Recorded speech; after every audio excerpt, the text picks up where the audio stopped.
Então a definição de uma função, ela é a seguinte: sejam A e B dois conjuntos não vazios. A gente sempre vai levar em consideração que os elementos de A e os elementos de B são números reais, ok? Então sempre quando a gente falar de função, a gente está falando de conjuntos numéricos compostos por números reais. Então não importa, a gente na aula passada deu vários exemplos de elementos de A e B inteiros, né? Mas notem que essa definição ela se aplica a conjuntos de números reais. Então é o seguinte: sejam A e B dois conjuntos de números reais, né? Subconjuntos do conjunto real dos números reais, não vazios. A gente vai chamar, a gente vai considerar que uma relação f de A em B, ela vai receber o nome de aplicação de A em B ou função definida de A com imagem em B, se e somente se para todo valor de x pertencente a A, ou seja, nenhum valor de x fica de fora. Todo valor de x pertencente a A, existe somente um y pertencente a B, tal que a relação, o par ordenado xy pertença à relação binária. Então até eu vou destacar assim, ó.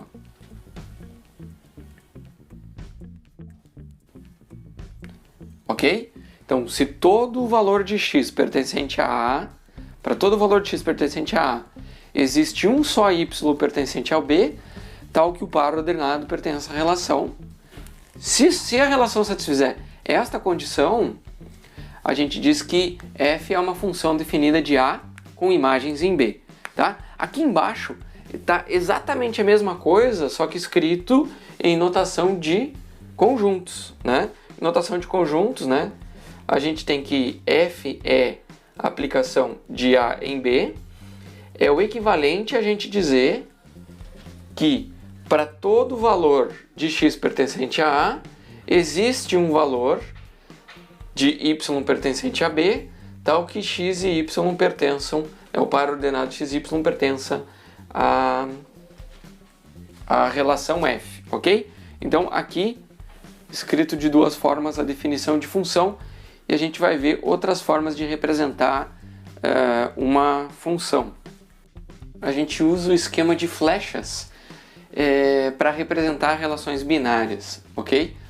O detalhe é que, para ser uma função, ela tem que satisfazer essas duas condições em um esquema de flechas. Primeiro, que todo elemento de A deve ser ponto de partida de flechas. Então a gente não pode deixar nenhum dos elementos de A de fora. Segundo, que cada elemento de A deve ser ponto de partida para uma única flecha. Então, por exemplo, se a gente pega aqui, ó, o A, sai uma flecha. De um elemento de A, sai uma flecha. Do último elemento de A, sai uma flecha. Ok? Não importa para onde a flecha vai, desde que duas flechas não levem...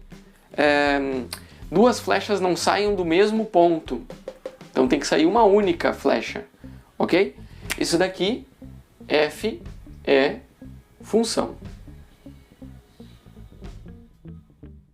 Ok? Se f for esta relação de flechas aqui. Por outro lado, se a gente pegar de um ponto de A e vem para o B e parar, isso aqui já não é função. Agora imaginem que a gente não tem esse problema. Todos os pontos de A vão para pontos de B, mesmo que vão para pontos iguais. Mas tem um ponto de A que saia duas flechas. Saindo duas flechas, essa relação f não é função. Então, f não é função. Entendido?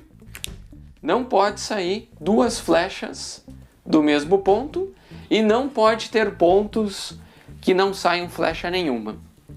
Uma relação binária pode ser representada num gráfico, então, para que essa relação binária seja uma função, a gente vai seguir a seguinte regra, olha só. Toda reta paralela ao eixo y, né, conduzida pelo ponto x e 0, ou seja, ponto sobre o eixo x, desde que o x ele esteja dentro do conjunto A, sempre encontra o gráfico em um só ponto. Vamos ver 3 exemplos, vai ficar mais claro. Nesses 3 exemplos, F é a relação de A em R. Então, a gente tem uma entrada no conjunto, em elementos do número do conjunto A, e a saída é um elemento qualquer dos números reais. Tá? Aqui no caso, veja bem, o nosso intervalo que define os elementos do conjunto A são de menos 1 a 3. Então aqui a gente tem o conjunto A, ó. Ok? São todas as entradas. O que aquela relação está dizendo? Que todas as retas paralelas que a gente pode traçar desde menos 1 até 3, elas sempre encontram o gráfico em um só ponto. Então, ó, sempre encontra o gráfico em um só ponto. Para todo valor, toda reta paralela conduzida pelo ponto x e 0, sendo que o x pertence ao conjunto A, ok? Então, olha só, retas paralelas, elas estão marcadas em pontilhado aqui, ó. Você vê que todas as retas paralelas que passam por pontos do conjunto A, aqui tem alguns exemplos, né? Elas encontram a função em um único ponto, ok? Então, neste caso aqui, f é função, ok? Neste caso aqui. No segundo exemplo, a gente pega, ó, todos os valores de x pertencente ao conjunto A. Então, o conjunto A é esse em vermelho aqui. A gente conduz retas paralelas ao eixo y, né? Retas verticais, só que aqui tem um problema. Muitas delas encontram 2 pontos, então ele não satisfaz esta condição. Encontra esse ponto, esse ponto. Ela só encontra um ponto aqui em menos 2 e 2, em menos 2 e 2. Com isso, a gente sabe que essa f não é função.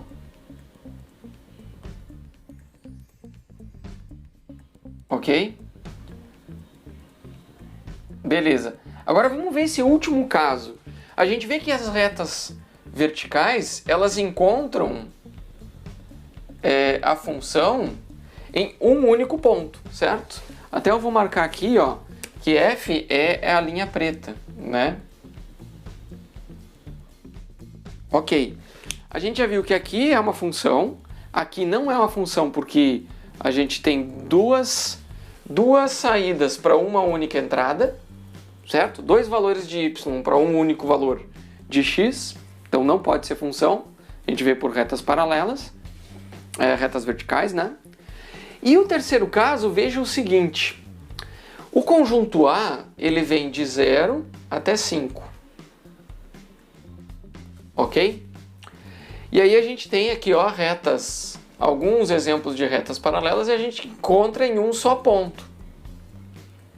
Aí, beleza. Só que tem um problema. Existem retas paralelas, por exemplo, aqui, ó, que a gente pode sair do 1 aqui, ó, que essa reta vertical não encontra o gráfico nenhuma vez. Então ela não satisfaz essa condição de que sempre encontra o gráfico, né? Ou seja, a função ela não é definida para alguns valores de x no conjunto A. Sendo assim, f não é função.